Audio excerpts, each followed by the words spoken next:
Welcome to the Kentucky Book Fair. I'm standing here with the president, the person that's put this whole thing together, Carl West. Tell us a little bit about your experience with the Kentucky Book Fair. I was involved with starting the book fair when I was in Washington in 1973 through 1979, and then I came to Frankfort in 1979, and I thought book fair was a good idea and helped start one here. Actually founded it and had plenty of help with volunteers and people who wanted to join in the effort. And that was 32 years ago, and you can see what's going on. Wonderful. It looks like you have a lot of manpower here. How did you work on getting all that together? Well, it sort of grows. There are a lot of people interested in books and reading and having a gathering of authors in one place, and that's what this has turned out to be. It's where people can meet authors, and authors can meet their readers, and all the money we make, we give away, so there are no downsides to a book fair. None. Wonderful. How many years have you all been putting this together? 32 years. 32 years, that's a long time. And every year it seems like you all bring new authors to the table. Right. Let's don't go too far on the 32 years, but yes, there's a lot of people who are here we call graybeards, and I'm one of them. Parts are wearing out, but even in the digital age, people still want to read and buy books, and they want to meet the people who wrote them and talk to them and shake their hand. And the authors who wrote them want to meet who's reading them and why they're reading them and what they say. So that's why they go, I think. And you can see the evidence is right behind us, so you can't beat it. What's one thing you hope that people take away from the book fair every year? They're worthwhile. They should be continued, expanded. They do good. They contribute a lot to the public good, and they're certainly deserving to be on the literary landscape and in a permanent position, like forever. Long after I'm gone and long after you're gone. Wonderful. Have you written a book before? Are you a book writer? I haven't. No, I have not. Wonderful. I wasn't sure. I didn't know if you'd put together something. Well, if I'd written a book, I'd be out there signing it. But the more you put it together, and this is such a wonderful event. Well, thank you. So happy to be here. So happy to be a part of the environment and everything that you've got going on. Thank you. Thank you so much for all you do. I like it. It's fun. I enjoy doing it. I think I'm in the midst of some real Kentucky fans here. I'm standing here with Ryan Clark. Tell us a little bit about your newest book. Our newest book here is 100 Things Wildcat Fans Need to Know and Do Before They Die. And what we try to do is we try to take every topic about UK basketball, coaches, teams, places you need to go, whether that's following the team in the SEC tournament, things like that, and we try to rank them 1 to 100, and that seemed to be the most difficult part of the whole book, right, Joe? Oh yeah. You can start some arguments right away if player A is more important than player B, or this team was better than that. But a lot of fun for all the Cat fans. Wonderful. And give us your name, sir. I'm Joe Cox. Right, and you co-authored the book? Yes, I co-authored it with Ryan, and then we've got another book coming out in early March, Fighting Words, Kentucky versus Louisville, taking on the UK U of L rivalry. Wow, that sounds like a big book. Tell us a little bit about that one. Well, that one, we kind of went back to the history, the first game in 1913 up to 83 when they started playing every year, and then we did a chapter per game and talked with all the coaches and the players and got all the good stories out of them. Wonderful. Well, it seems to be a big thing here in Kentucky versus Louisville fans. I mean, they get pretty rowdy here. Did you get any commentary from any fans out there? It's one of those things where hopefully we make everybody happy or we make everybody mad, because then we did the job. Gotcha. Well, best of wishes to both of you all and all that you do. And I wish the best for you in your future books. Thanks so much. We appreciate it. Thank you. I'm standing here with the author of Hand Me Down Bear. Tell us a little bit about your book and your name. My name is Carrie Malinowski, and I'm the author of Hand Me Down Bear. Donna Brooks is my illustrator, and it's just a cute little story about a bear who gets lost in some clothes and is looking for someone to keep him. Wonderful. Have you always done children's books? This is my first children's book, and I've also written a memoir about my first 3 years of teaching, so love to have that out there.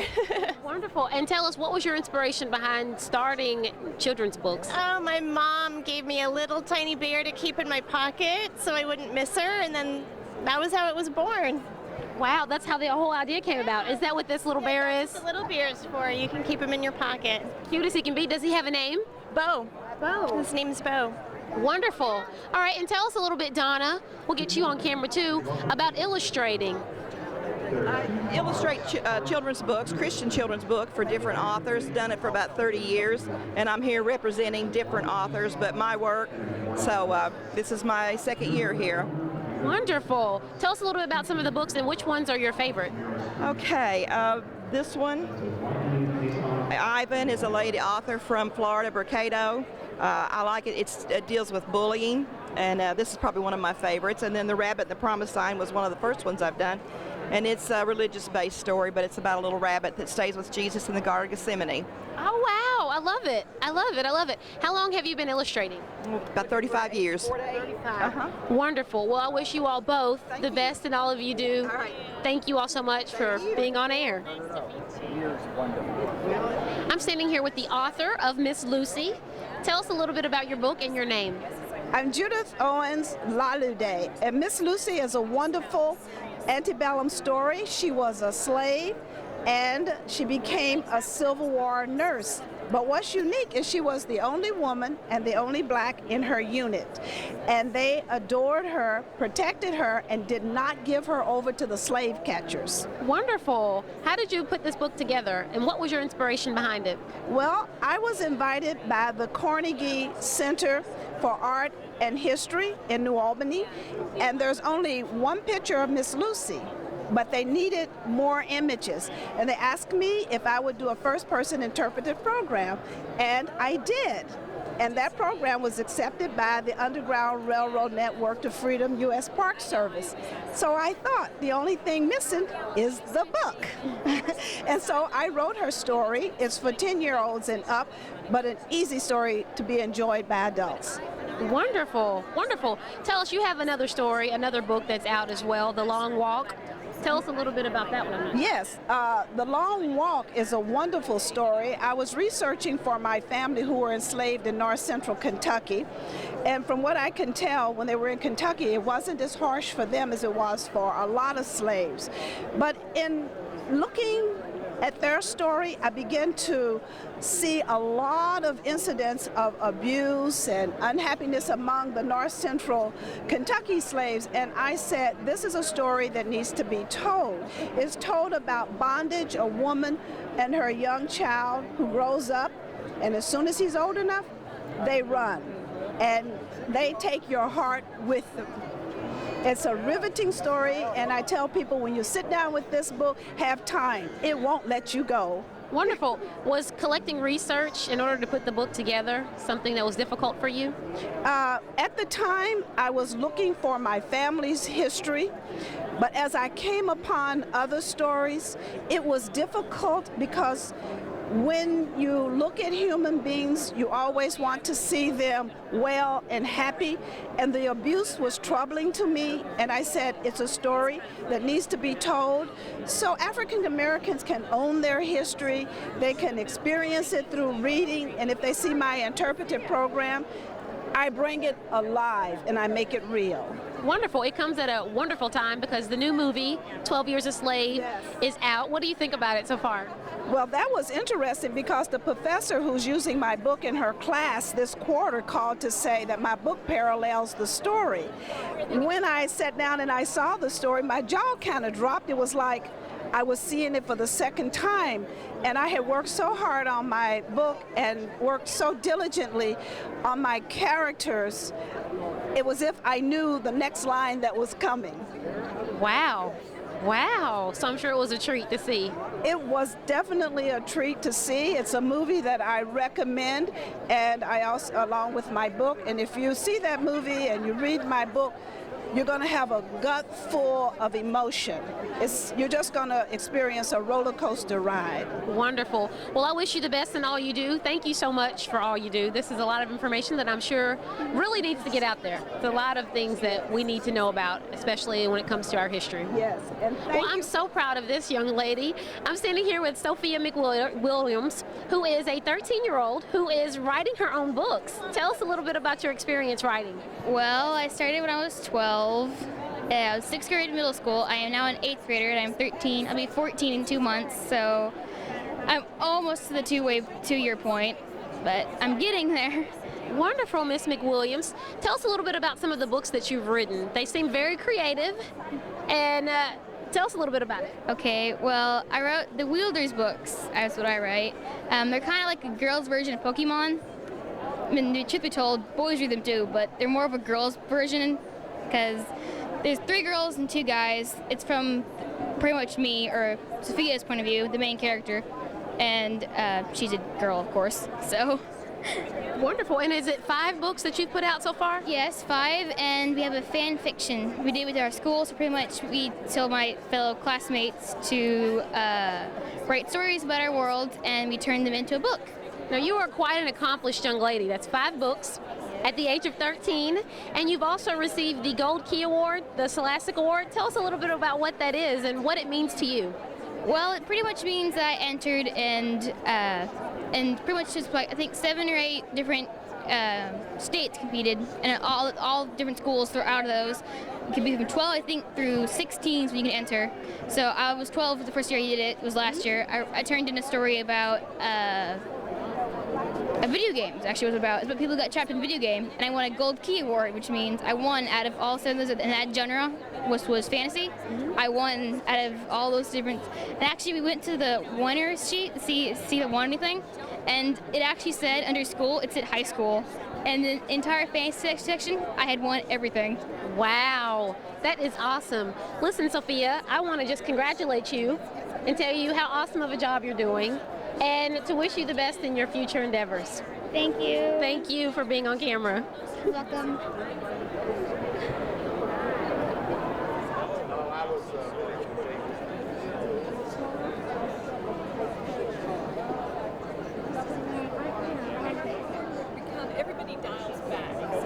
Well, this book looks totally exciting.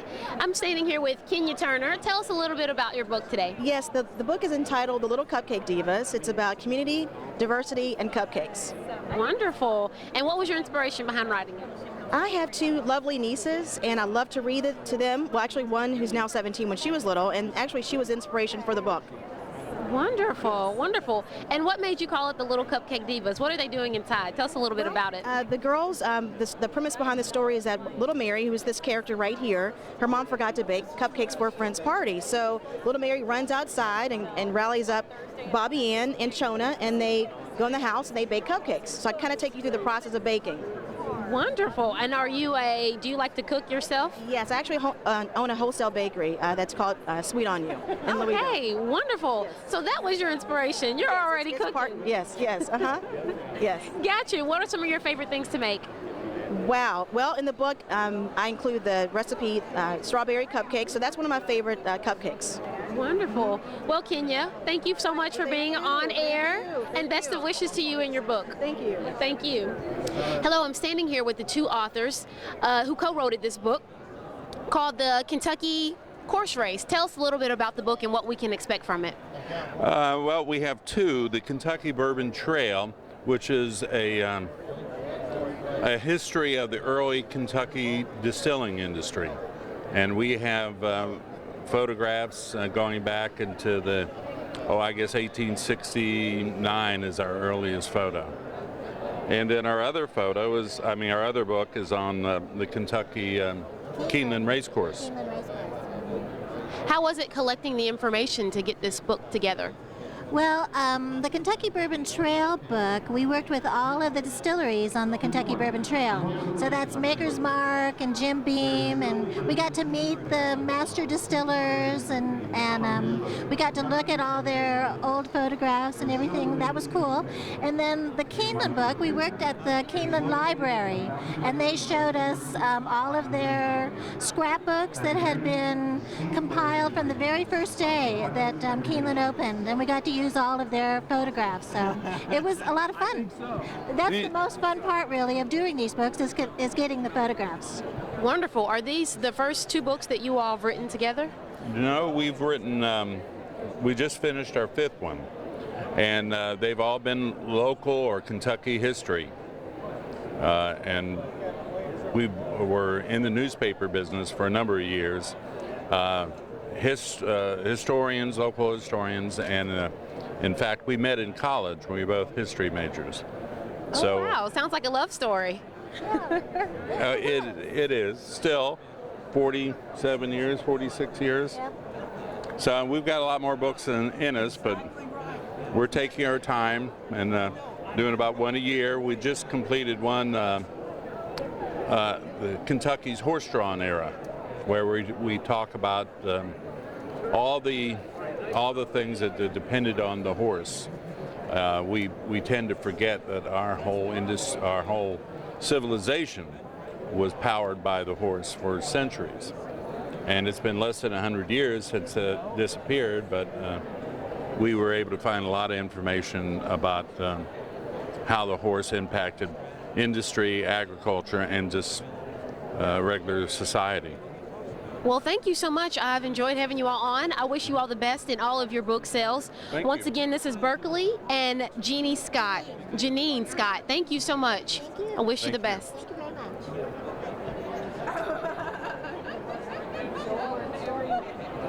All right, I'm standing here with Tim Laird, who has created a new cookbook. Tell us a little bit about what you're cooking inside the book. We did, Lindsay. Actually, we came up with a great cookbook on easy appetizers and cocktails. So it's a fun book that anybody can recreate. Everybody's looking at how to entertain and what to serve and what to have. That's always the big question. So we said, you know what we're going to do is have fun cocktails that'll go with great appetizers. So every chapter is a category. So we have bourbons, whiskeys, rums, gins, but also we have alcohol-free cocktails in here in a whole chapter, and also a whole chapter dedicated to skinny cocktails, because I know a lot of people are looking to save some calories, so we put that in here and we just love it. So it's just out on the market now. It's called That's Entertaining with America's CEO.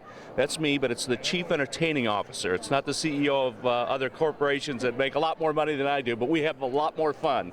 Gotcha. Sounds wonderful. Now, you have a lot going on in your life, too. You're also on television. Tell us a little bit about that. I do, Lindsay. We host a show called Secrets of Bluegrass Chefs, where we travel all over the state of Kentucky, seeking out great restaurants and showing people what kind of great food we have. And we showcase everything from diners all the way up to four-star dining. So we show everybody everything, and really is neat to get people out of that old grind. Where am I going to go tonight? Oh, I like that restaurant. I'm going to try that one. So it's a lot of fun. Wonderful. Now, is this your first cookbook that you've put together? Actually, it's our second one we just came out with. We have a first one, and I love this one. This is really nice. It's called That's Entertaining, and every chapter is an entertaining occasion. So if you want brunch, if it's game night at home, steakhouse dinner, Valentine's Day, holidays, each chapter is dedicated to an entertaining occasion, and at the end we have a timeline and a shopping list. So if you want to have a brunch party, we have everything there for you and a picture of every recipe. When I always looked at cookbooks, I always thought, gosh, I wonder what that recipe is supposed to look like, or beverage. And so we have an image of everything from award-winning Dan Dry, who is National Geographic Pulitzer Prize-winning photographer. So he's a great guy and really captured our food well. Hey, thank you so much. Best wishes to you on your cooking success and also with your cookbook. Great, thank you. Thank you so much. With you today. You too.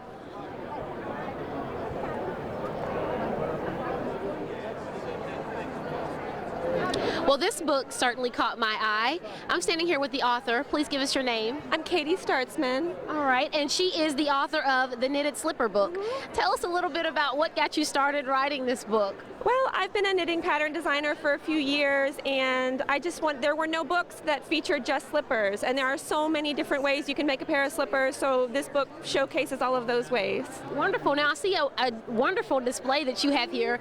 Did you make all these slippers? Oh yes, the slippers I made, and they're all featured in the book. This is just a few of them, and yeah, I tried to have a wide variety of different kinds of slippers. Wonderful. How long did it take you to put this book together? From start to finish, about 18 months. Yeah. That is wonderful. Now, do you knit anything else other than slippers? Yeah, I really like to make toys. I design knitting patterns for toys as well, and then I just knit things for my family, like sweaters and scarves and things like that. Wonderful. And is this your first knitting book? Yes, it is. Yes. Wonderful. Well, thank you so much. Thanks a lot. Best wishes to you and all that you do. I love your shoes. Great. They are wonderful, very creative and unique in every way, and colorful. And that's one thing that we all love, right? It's a little bit of color in life. Yeah, especially in the winter time. You know, in February in Kentucky, you really need some color. Sounds good. Best wishes. Thanks a lot.